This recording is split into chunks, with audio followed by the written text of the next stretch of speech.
చిన్న కార్యకర్త కౌన్సిలర్ అయ్యాడు వైఎస్పీ.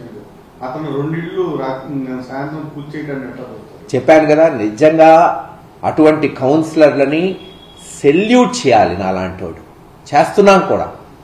ఊహించండి, డబ్బు ప్రలోభాలు పెట్టారు, వాళ్ళ కుటుంబం మీద కేసులు పెట్టారు.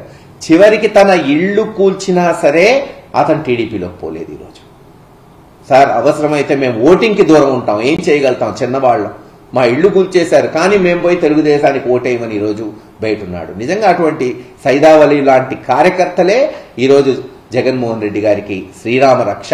అటువంటి కార్యకర్తలనే ముందు పెట్టుకొని రేపు లీడర్లను చేస్తాం, వాళ్ళకి పదవులు ఇస్తాం, అన్ని రకాలుగా రేపు వాళ్ళని ఆదుకుంటామని తెలియజేస్తున్నాం. ఇప్పటికే 2 సార్లు వాయిదా పడి 3వసారి వాళ్ళు అనుకున్నది సాధించారు. ఎట్లా చూస్తారు మొత్తాన్ని? చెప్పా కదా, మొన్నేమో ఎలక్షన్కి రానిలేదు కౌన్సిలర్లు అందరు పోతే, చివరికి చైర్మన్ గారిని బెదిరించి, మన చైర్మన్ గారు కూడా జగన్ గారి దగ్గరికి వచ్చి సార్ బెదిరిస్తున్నారు, మేమా వ్యాపారం చిన్న కుటుంబం నుంచి వచ్చి ఒక్కొక్క ఇటుక పేర్చుకొని ఒక వ్యాపారం చేస్తున్నాం, ఫ్యాక్టరీకి తాళాలు వేస్తున్నారు, మారకపోతే ఇంకా పిడుగురాళ్ళలో ఉండనివ్వమంటున్నారని ఆయనే స్వయాన జగన్మోహన్ రెడ్డి గారు చెప్పారు. సరే, ఒక అధ్యక్షుడిగా ఆయన ఇవ్వాల్సిన భరోసా ఇచ్చాడు. కానీ సరే ఈరోజు కాలక్రమేణా కొంతమంది భయానికి లొంగుతున్నారు. ఒక్కడే అనట్లేదు కదా, రాజ్యసభలో లొంగిన వాళ్ళు రాజ్యసభలో లొంగారు, కౌన్సిలర్లు లొంగారు, అలాగే ఈ చైర్మన్ వాళ్ళు లొంగారు. ఏది ఏవైనా ఒకళ్ళు పోతే రేపు 100 మందిని సృష్టిస్తుంది ఈ పార్టీ అని తెలియజేస్తున్నాం.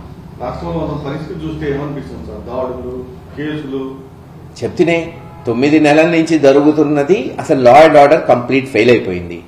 ఇంత భ్రష్టు పట్టిన ప్రభుత్వం 9 నెలల్లో నేనైతే ఈ 30 ఏళ్లలో చూడలేదు. ప్రజలు ఇంత తిరుగుబాటు, ఎందుకంటే ఒక పండగలాగుండేది జగన్మోహన్ రెడ్డి గారు ఉన్నప్పుడు.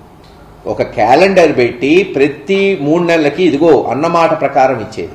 ఇప్పుడు 9 నెలలు అయిపోయింది. మొన్న చూసాం సంక్రాంతి, వెలవెల్లాడిపోయిన ఈ షాపులన్నీ పాపం.